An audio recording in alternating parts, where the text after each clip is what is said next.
Bienvenue dans Masquer les émotions. Avant de commencer, je vous invite à vous abonner à la chaîne et à activer la cloche pour recevoir les prochaines vidéos. Et si la vidéo vous plaît, n'hésitez pas à la liker, à laisser un commentaire et à la partager autour de vous. Allez, bon visionnage. Salam alaikum, Salam. j'espère que vous allez bien. Ça va, merci. Alhamdoulilah. Alors merci infiniment pour votre confiance et d'accepter de témoigner dans Masquer les émotions.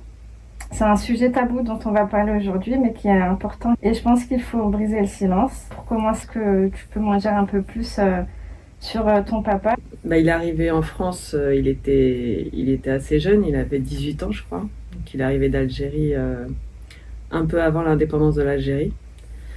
Donc il a connu un peu les années sombres de la guerre d'Algérie, avec pas mal de traumatismes.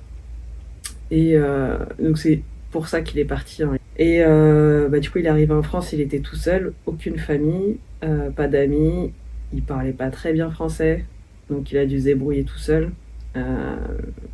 Je crois qu'il a atterri au niveau des bidonvilles à l'époque de Nanterre. Et il a démarré comme ouvrier de chantier, enfin manœuvre, comme la plupart des immigrés de l'époque. C'est souvent dans le bâtiment qu'ils arrivaient à trouver du travail. Et donc il s'est débrouillé un peu tout seul pendant des années. Et après, je sais pas comment, par quel biais il a rencontré son ex-femme qui est française, qui est encore en vie aujourd'hui, et avec qui il a eu 3 garçons, donc mes 3 demi-frères, mes grands frères. Ils se sont séparés et il est resté plusieurs années tout seul avec ses garçons. Ensuite, il a rencontré ma mère, qui était elle aussi de son côté séparée avec une fille. Et ils se sont mis ensemble, ils se sont mariés. Et puis, ils nous ont eu, moi d'abord, et ensuite ma petite sœur. D'accord. Et ça a toujours été quelqu'un de très travailleur, donc il travaillait énormément pour qu'on manque de rien, pour que ma mère ne manque de rien. Donc on le voyait pas beaucoup parce qu'il partait très tôt le matin et rentrait tard le soir. Et puis même le week-end.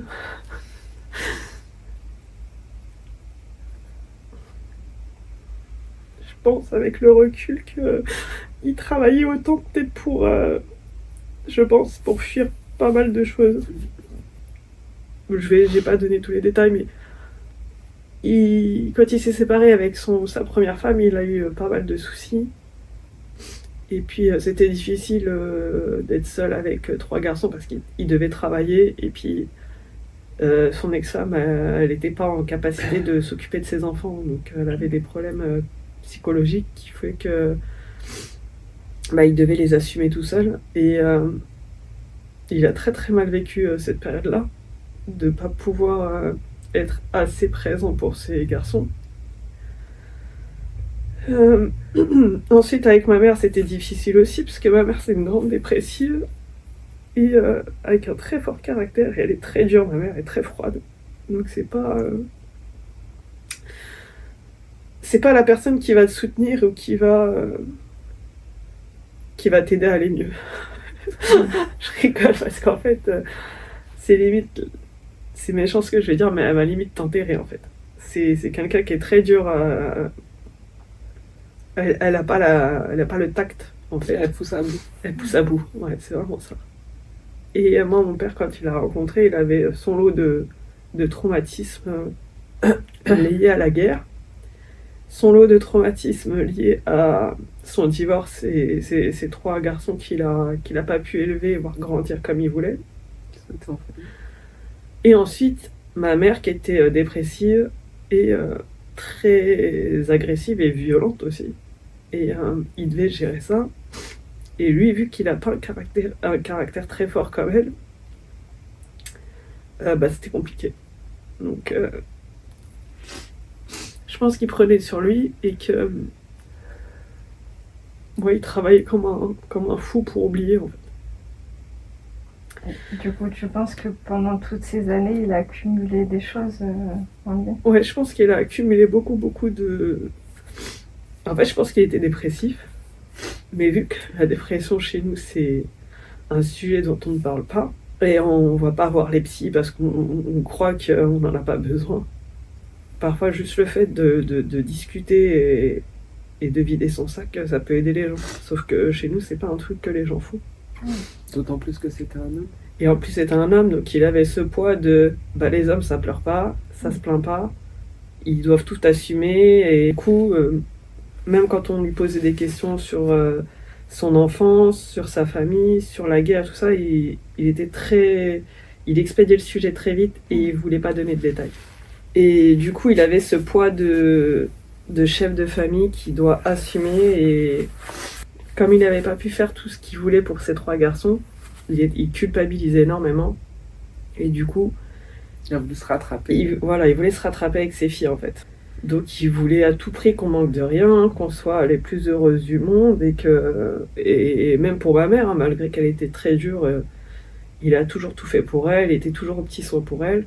Mais il n'est pas tombé sur la personne qu'il fallait pour atteindre ses objectifs.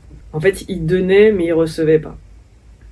Ma mère, elle est comme ça, on va pas. Après, elle a son lot de traumas aussi. Hein, je peux pas. Je sais pas comment moi je serais si j'avais vécu ce qu'elle a vécu, tu vois. Mais du coup, ouais, ils ont jamais su trouver un équilibre. Lui, il était très affectueux, très gentil, très attentionné. Et ma mère, c'est quelqu'un qui est jamais satisfaite, qui est jamais contente et qui va toujours vouloir plus. Donc il le vivait très mal. Il lui disait d'ailleurs, tu m'as jamais aimé. Enfin, alors après, elle, quand on lui parle, elle nous dit qu'elle l'aimait, mais elle l'aimait à sa manière. Donc c'est une manière particulière. Mais du coup, pour lui, c'était difficile parce qu'il avait le sentiment de jamais avoir été aimé. D'avoir raté l'éducation de ses fils parce qu'il les a pas vus grandir comme il voulait. Parce qu'à un moment donné, ils ont été placés à la DAS parce que comme il était tout seul, à l'époque, les assistantes sociales cherchaient pas trop à comprendre, tu vois. Ouais. Elle lui disait en gros, oui, mais vous n'êtes pas là de la journée, vous travaillez, vos garçons, en gros, ils sont tout seuls, ils étaient encore petits, tu vois, ils avaient, je sais pas, 10 ans. Ils ont 1 an d'écart à chaque fois, donc 10, 9, 8. Ils ont décidé de placer les enfants à la DAS. Le temps qu'il stabilise sa situation. Donc ça a pris quelques années et forcément il a très très mal vécu le fait qu'on lui enlève ses garçons. Et de vivre avec une personne dépressive aussi, ça arrange pas le... Voilà, et en plus ma mère, mon père était dépressif mais vu qu'il le cachait dans le travail. On le ressentait pas plus que ça. Et c'est quelqu'un qui a toujours eu le fameux masque du sourire. Donc quand il sortait dehors ou quoi... les gens le voyaient comme quelqu'un de très souriant, très, très gentil. Et en plus, il se plaignait jamais. Donc en fait, tu pouvais pas savoir si tu vis pas avec lui, tu peux pas savoir s'il a des soucis ou pas parce que c'est quelqu'un qui se plaint pas. Et qui montre jamais rien. Donc vu qu'il avait ce masque-là de genre je gère, tout va bien.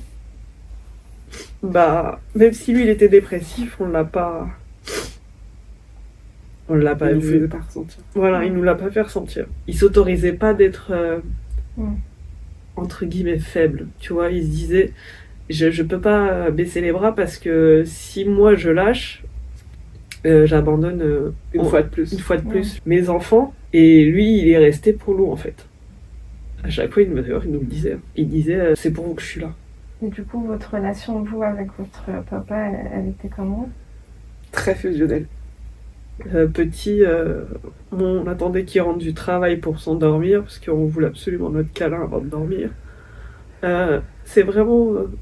je te dis, il était très affectueux, très gentil. En fait, je pense qu'il composait l'amour qu'on n'avait pas de notre mère, et du coup, lui, il nous a donné l'amour d'un père et l'amour d'une mère. Ouais, exactement. En fait, il nous disait, dans sa famille à lui, ils ont tous reçu beaucoup d'affection. Voilà. Comme il a grandi avec cet amour-là, il a transmis ce qu'il a reçu. À l'inverse, ma mère, elle a été enfant battue par son père qui avait fait la guerre d'Indochine et qui a eu beaucoup de traumatisme en revenant de cette guerre. Et donc, du coup, beaucoup de violence. Donc, ma mère, elle, c'était tout l'inverse. Ma mère, elle a reproduit la violence qu'elle a eue. Voilà. D'accord. Et mon père, il a reproduit l'amour qu'il a reçu, exactement. Du coup, entre guillemets, ça s'est équilibré parce que heureusement que notre père était là. Ouais. Voilà, parce que sinon, je pense que je serais pas comment on serait sortis, nous. Mais il c'était vraiment un pilier parce que c'est grâce à lui, je pense, qu'on est ce qu'on est aujourd'hui et qu'on s'en est sorti malgré tout, tu vois. Il nous a toujours soutenus, il était toujours là pour nous. Un papa modèle. Vous étiez comment dans votre vie pour le décès de votre papa? On avait chacune notre vie de famille, qui voyait ses petits-enfants. Il était très heureux de pouvoir avoir connu ses petits-enfants, ça il nous le disait tout le temps. Il disait, je suis bien content d'avoir vécu jusqu'ici, de vous avoir vu, en gros, vous marier, faire vos enfants et d'avoir connu vos enfants. Et en gros, pour lui, c'était, il voulait atteindre ce stade-là et ça devait s'arrêter là. Mais ça, je l'ai compris après sa mort. En fait, quand il nous le disait, moi je l'entendais en mode oui, bah, genre t'es content d'avoir connu tes petits-enfants, c'est une chance, etc. Mais je le voyais pas. Lui, dans sa tête, c'était en mode j'attendais d'atteindre ce stade-là. Oui, c'était un objectif et ça y est, il l'avait atteint. Il avait atteint son objectif. Il n'y avait pas de raison d'aller plus loin. C'est ça. D'accord. Est-ce que cette phrase-là, maintenant, avec du recul, elle vous fait comprendre qu'il y avait déjà un mal-être, ça fait plusieurs années? En Est-ce fait, que cette phrase est un signal ou pas? En fait, le vrai mal-être, on l'a vu, mais quand tu grandis dans un climat perturbé, ce qui est anormal pour les autres, pour toi est normal. Nous, on a grandi avec, je t'ai dit, notre mère était assez violente. Donc, quand tu grandis dans ce climat-là, ta vision des choses, elle est biaisée. Moi, par exemple, quand je suis rentrée au primaire, je sais plus, au cours d'une conversation avec une petite fille, je me souviens, j'avais été choquée, parce qu'elle m'avait dit qu'elle s'était jamais mangée de coups, en fait, par ses parents. Et moi, j'étais en mode, quoi? Je t'ai jamais mangé une claque? Même pas une claque. Et pour nous, c'était normal. En fait. Et genre, moi, j'étais là, mais moi, je me mange des chassés, c'est normal, tu vois. Donc, je comprenais pas. Et je la faisais répéter. Elle me disait, mais non, ils m'ont jamais tapé, mes parents. Et moi, j'étais là en mode, ok. Oui, c'est en discutant avec les autres qu'on se rend compte que... Voilà, que notre situation, elle est pas normale. C'est ça. Ouais. Et en fait, par exemple, mon père, quand on était petite, il a déjà parlé de suicide. Sauf que moi, je sais pas si c'est un mécanisme du cerveau qui fait que c'est ça, en pour fait. te protéger, tu bloques le truc. Ouais. Mais en fait, il a déjà dit plusieurs fois, je vais me mettre une balle dans la Voilà. tête. Il l'a déjà dit plusieurs fois quand on était plus jeune. Ouais. Et il nous a déjà fait comprendre qu'il voulait en finir avec la vie. Mais en fait, quand on est dedans, on capte pas, en fait. Ouais. En fait, c'était limite une phrase Banal. c'est Ouais. grave de dire ça, mais vu qu'on entendait ça Tout le temps. tout le temps, on n'y prêtait plus attention. Et alors derrière, ma mère en mode, bah vas-y, fais-le. Enfin, tu vois, c'était un climat hyper toxique, mais nous, on a grandi là-dedans, donc on voyait même plus la gravité des choses, en fait. Et peu de temps avant le décès de mon père, j'avais ma belle-mère qui était mourante aussi. Et il m'a dit une phrase, il m'a dit, j'aimerais bien être à sa place. Donc, tu vois, ça aussi, j'aurais dû capter le truc. C'est des signes. Le plus grand signe, moi, que j'ai compris malheureusement après, c'est quand on est parti, donc en août, un mois avant son décès, il nous a dit il tenait absolument à retourner à l'endroit où on allait plus jeune. voilà, là où on partait en vacances tout le temps, D'accord. dans le sud de la France. Et malgré qu'on était mariés et tout, il voulait qu'on se retrouve tous ensemble cet été-là. D'accord. Et il a vraiment insisté sur le fait qu'on y va tous ensemble. Mais sans nos maris, en fait, juste moi, ma sœur, les enfants. D'accord. Était nostalgique ou pour vous c'était prémédité du coup? Moi, c'était je pense le que dernier c'était- moment? Avec le prémédité. recul, je pense que c'était prémédité. D'accord. Il avait prévu son truc. Il voulait refaire un genre de parcours d'en revoir, quoi. D'accord. Donc on y va et bon malheureusement il était déjà malade, Il avait des problèmes de il y a santé. des problèmes de santé et puis arrivé là-bas il a fait je sais plus comment ça s'appelle mais en gros il a eu de l'eau dans les poumons. Donc, Une embolie pulmonaire. il a dû être hospitalisé en urgence et ils l'ont mis en réanimation. Et en réanimation c'est un traitement particulier, t'as pas le droit aux visites ou alors c'est une personne, masque, gants, tout ça, tu peux pas faire ce que tu veux. Et pour la toilette, etc., c'est des infirmières qui viennent.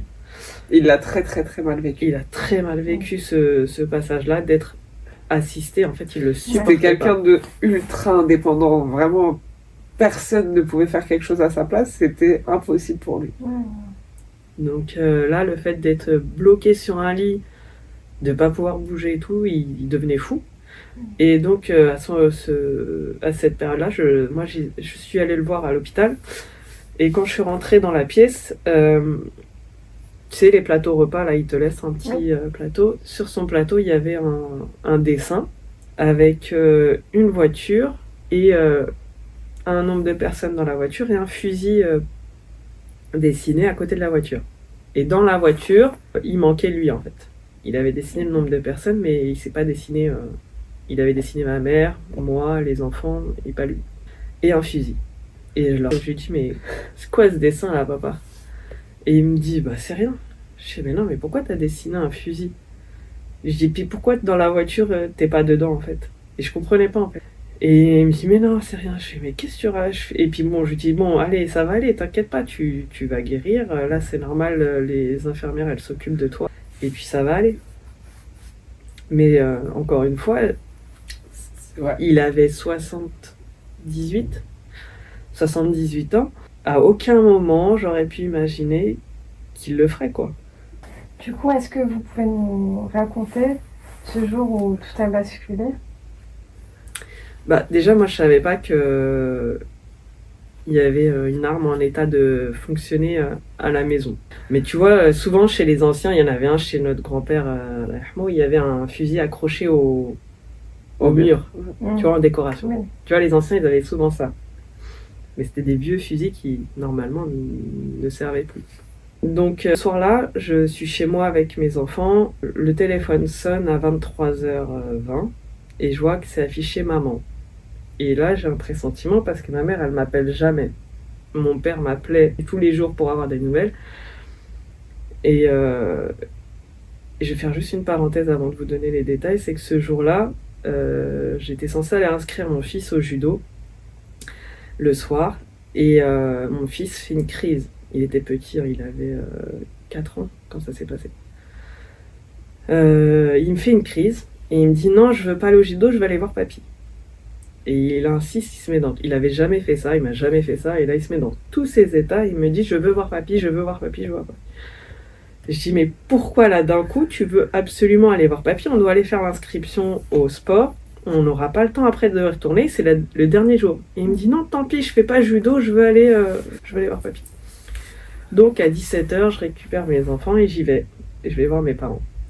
Et ce jour-là, quand j'arrive dans la maison, il y a une atmosphère hyper lourde, hyper froide.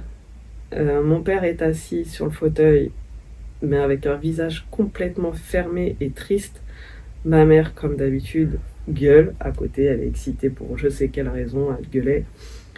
Et du coup, mes enfants sont contents de voir leur papy, donc ils lui font un câlin, mais c'est froid en fait. Il leur fait un câlin, mais il les prend à peine dans ses bras. C'est ça.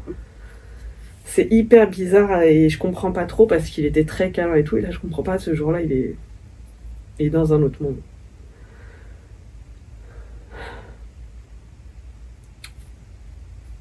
C'était sa manière de se protéger émotionnellement, de prendre une distance. Ouais, Parce ça qu'il doit être ça, savait parce ce que qu'il allait. Ce qu'il allait faire. j'y suis allée aussi ce jour-là et pareil, j'ai ressenti la même chose. Il était hyper froid. Et du coup, je lui dis ça va papa et tout. Et je vois qu'il répond à peine, il parle pas, il a les yeux dans le vide, il regarde fixe. Et je lui dis que je l'aime et tout, mais il limite pas de réponse. Et je comprends pas trop. Je dis bon, bah, ils se sont engueulés. Donc on va pas s'éterniser, les enfants, on va y aller parce que voilà, l'atmosphère, elle était électrique. Et donc, on repart à la maison. Et donc à 23h20, le téléphone sonne et je vois afficher maman. Et là, j'ai un pressentiment, je me dis c'est bizarre, ma mère, elle m'appelle pas, puis pas à cette heure-là. Et donc je décroche et je l'entends hurler au téléphone. Et elle me dit, il l'a fait, ton père s'est suicidé. Et là, bon, déjà, le temps que le cerveau comprenne ce qu'il vient de se dire, j'ai un temps d'arrêt et je lui dis j'arrive. En fait, je sais pas quoi lui dire. Je lui dis j'arrive. Mes enfants dormaient, donc j'étais toute seule, j'avais personne. J'appelle ma voisine, je lui dis écoute, il s'est passé un truc grave chez moi, est-ce que tu peux venir garder les enfants le temps que j'aille chez mes parents.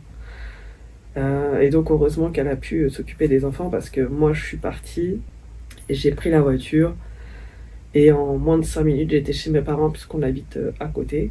Et tout le long du trajet, je me disais peut-être il a pris des médicaments, tu sais, il a pris trop de médicaments et voilà, mais ça va aller. En fait, elle m'a pas donné de détails au téléphone. En fait, elle hurlait, elle faisait que d'hurler, donc je comprenais pas ce qu'elle disait. Elle me disait juste il l'a fait, il s'est suicidé. Donc j'ai coupé court et je lui ai dit bon, j'arrive. Et quand je suis arrivée, je m'attendais à tout sauf à ça en fait. Et donc la première chose, c'est que quand j'ouvre la porte, je vois un fusil au sol, donc déjà, c'est la première chose que je vois. Je me dis ok, il y a un problème. Et je relève la tête et je vois ma mère en sang, avec du sang sur les mains, sur son pyjama. Mais je vois pas encore mon père puisqu'il est dos à moi, il est assis sur le fauteuil et le fauteuil me donne le dos, tu vois. Et donc j'avance doucement parce que je sens que j'ai pas envie de voir ce que je vais voir. Et là je vois ce qu'il a fait. Donc je vois qu'il s'est mis une balle dans la tête. Et il perd beaucoup de sang. Et il a encore en vie à ce moment-là, il n'est pas mort. Donc j'essaie de lui parler, mais forcément il n'y a pas de réaction. Il y a, je ne sais pas combien de temps, mais un laps de temps avant que mon cerveau commence un peu à comprendre tout ce qui se passe. Et là je me dis, il est en train de mourir. Il va mourir, donc il faut qu'il shahid. Donc je vais lui faire réciter. Donc je fais ça, j'entends ma mère qui parle au téléphone avec les pompiers, mais elle est complètement dépassée, donc elle sait pas quoi faire. Donc je lui dis donne-moi le téléphone. Et là le pompier il m'explique faut le mettre en PLS aussi, faut ça. Je lui dis écoutez, il a une balle dans la tête, j'arrive pas à le bouger, il est très paralysé. Voilà, il est complètement c'est dur de le faire bouger, donc je sais pas quoi faire en fait. Et là il me dit attendez, dans ce cas-là touchez à rien, j'ai mes collègues qui arrivent. Donc j'essaie de calmer ma mère. Et puis la police arrive et les pompiers arrivent en même temps. Là, ils le prennent en charge et du coup, ils nous enferment dans la cuisine avec ma mère. Et puis ma mère, elle pose beaucoup de questions. Elle n'arrête pas de leur dire ça va aller, pourquoi vous le soignez pas, pourquoi vous l'emmenez pas à l'hôpital. Mais en fait, je pense qu'ils savaient qu'ils feraient rien de plus. Ils étaient juste en train d'essayer de stabiliser plus ou moins la situation pour l'emmener à l'hôpital. Mais au final, il a quand même tenu, puisque au bout d'un certain temps, les policiers nous ont posé plein de questions. Et au bout d'un moment, ils l'ont emmené à l'hôpital. Nous, on est restés toute seule avec ma mère à la maison. Et je lui ai dit, écoute, on va pas rester ici, faut qu'on va chez moi. Je t'emmène chez moi.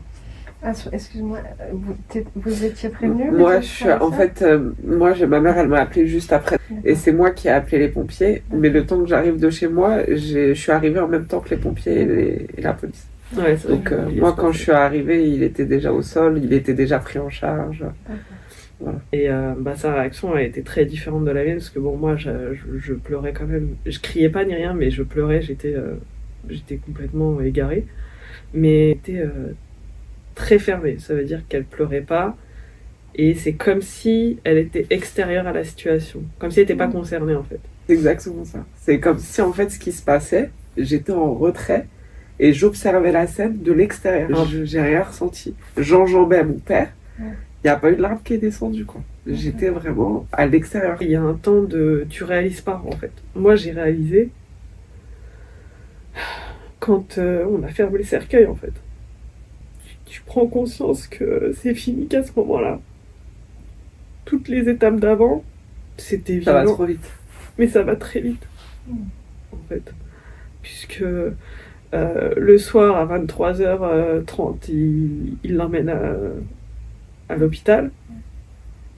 Le lendemain matin, moi, j'ai pas de nouvelles donc, pendant tout ce temps-là. Je sais que toi, t'as été à l'hôpital dans la nuit. Ouais. On est resté à l'hôpital avec lui. Et on a appelé ma mère et ma soeur pour qu'elles viennent lui dire au revoir. Donc je prends ma mère, on y va. Et on reste avec lui. Je lui ai tenu la main jusqu'à ce qu'il s'en aille. Et après, à 10h, on sort de l'hôpital. Il fallait qu'on aille au commissariat pour notre déposition. parce que s'en est suivi tout un truc où il ne pouvait pas l'enterrer tout de suite. Il y a eu une enquête, il est resté une semaine à l'Institut médico-légal. Et il a fallu que tout ça se passe pour qu'on puisse l'enterrer et qu'on puisse faire ce qu'il y avait à faire derrière. Donc nous, pour l'instant-là... On doit expliquer aux gens, sans leur dire ce qui s'est passé. Voilà, on doit dire, il est mort. Donc on avait dit qu'il avait fait une crise cardiaque. Parce qu'on n'avait pas spécialement envie d'expliquer à la famille ce qui s'était passé. Déjà, on n'était pas en capacité de le faire. Et il y a comment on appelle ça, une curiosité malsaine de gens qui vont poser 1 million de questions, mais ils vont pas chercher à te réconforter. C'est plus pour les ragots. Et j'étais pas moi en état de gérer à la fois le décès de mon père, le décès par suicide et les gens malveillants en fait. Donc en fait les gens quand est-ce que vous l'enterrez, quand est-ce que vous l'enterrez, et je sais plus ce qu'on a trouvé. Et comment ça se fait et pourquoi, et c'est pas normal, et du coup après on a trouvé l'excuse de dire que c'était le fait qu'il ait fait une crise cardiaque, c'était compliqué parce qu'il y avait une autopsie. Voilà. Et du coup, le fait d'avoir donné cette raison-là, comment vous vous sentiez, le fait que vous devez quand même vivre le deuil d'un papa qui s'est donné la mort, et en même temps, devant les gens, de pas faire comme si c'était une crise cardiaque? Moi, personnellement, c'était quelque chose que je vivais bien parce que je voulais pas qu'il sache ce qu'il a fait, parce que j'avais l'impression que ça altérait son image. Toi, je sais pas. Moi, c'était pas le fait de le dire, parce que j'avais pas spécialement envie de m'étaler sur le sujet, mais c'était le fait de devoir faire semblant et que ça va à peu près, tu vois. Et quand les gens te disent « Ah, mais c'est rien, et puis s'il était malade, il souffrait », mais en fait, ça m'enterrait plus qu'autre chose quand on me disait ça. Quand on me disait il doit se sentir plus apaisé parce qu'il était malade, machin. En fait, quand tu sais que non, c'est pas la maladie qui l'a emporté, c'est difficile en fait. Et le plus dur, c'est de garder la face au quotidien, emmener les enfants à l'école, rien montrer aux enfants, ça c'était vraiment dur. De pas pleurer devant eux, d'essayer de pas leur montrer qu'on souffre. Et du coup, les enfants aussi, vous leur avez... comment... Ils savent pas en fait ce qui s'est passé, ils savent qu'il était malade, donc comme ils le voyaient malade, ils ont pas trouvé ça bizarre en fait, ils se sont dit ok, papy il était malade, donc voilà, un jour ou l'autre on va tous partir, donc on leur a expliqué ça. Et qu'est-ce que ça a changé du coup? Il y a un avant et un après. T'as plus ta protection. T'as la protection d'Allah, on l'a tous. Mais quand on est des filles qui ont un rapport fusionnel avec leur père, tu vois, t'as plus ta protection. C'est comme si t'as plus... je sais pas si c'est un repère ou quelque chose, mais tu perds un truc de très important. Tu vois, qui te permet quand même d'être... Tu deviens adulte, quoi, je sais pas. Je sais pas. Un peu jeté dans le grand bain sans bouée, quoi. Si vous pouviez donner un conseil aux familles qui reçoivent des signaux ou dont un membre a déjà fait des tentatives, qu'est-ce que vous pourriez leur conseiller? La communication déjà. Parce qu'on a un problème chez nous, c'est qu'on communique pas. Ouais. Et c'est très très important. Et les prendre au sérieux. Même si c'est dit sur un coup de tête, c'est des phrases qui sortent pas sans raison en fait. C'est ça. Quelqu'un qui parle de ça, c'est qu'il y a pensé et qu'il peut y aller, quoi. Donc faut le prendre au sérieux, il faut communiquer, il faut l'accompagner. Et il faut pas le faire culpabiliser parce que même si on sait que c'est un péché, etc., il faut essayer de comprendre pourquoi il y a un tel malaise et pourquoi la personne est si mal en fait. Plutôt que de lui dire oui mais chez nous c'est un péché. Oui on le sait, mais on est des humains, on n'est pas parfait. Donc des fois l'humain il est face à ses problèmes et il a l'impression que il n'y a aucune solution, aucune autre porte de sortie que celle-ci. Et plutôt que de le juger ou de le faire culpabiliser, faut l'aider en fait. Et il faut parler. Faut pas avoir honte de montrer son amour à ses proches et la bienveillance. Là c'est plus pour les familles, si malheureusement ça arrive, les familles qu'elles essaient d'être bienveillantes, de pas être dans le jugement. Comme nous, on a une tante qui nous a dit il va aller en enfer. En fait, ferme-la si c'est pour dire des trucs comme ça. Il y a des gens, ils se rendent pas compte.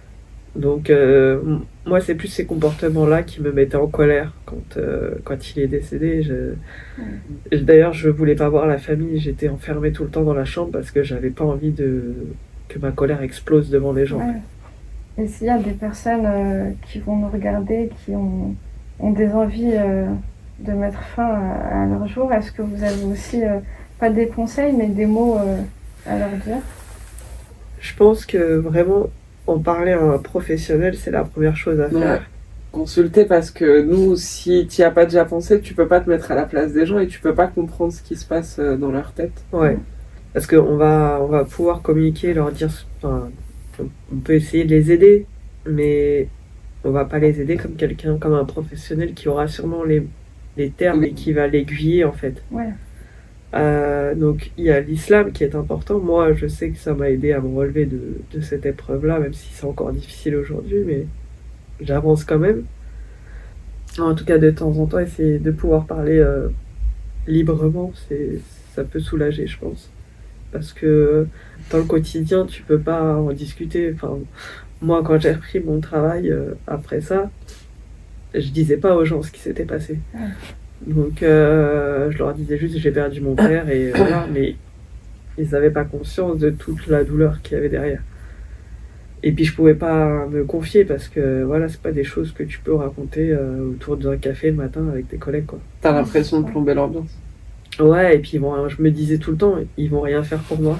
Enfin, à chaque fois, c'est ce truc de se dire, bah ils vont pas me le ramener à la vie, donc en gros, ça sert à rien de parler. Mais en vrai, de temps en temps, de pouvoir vider son sac, si, je pense que c'est utile.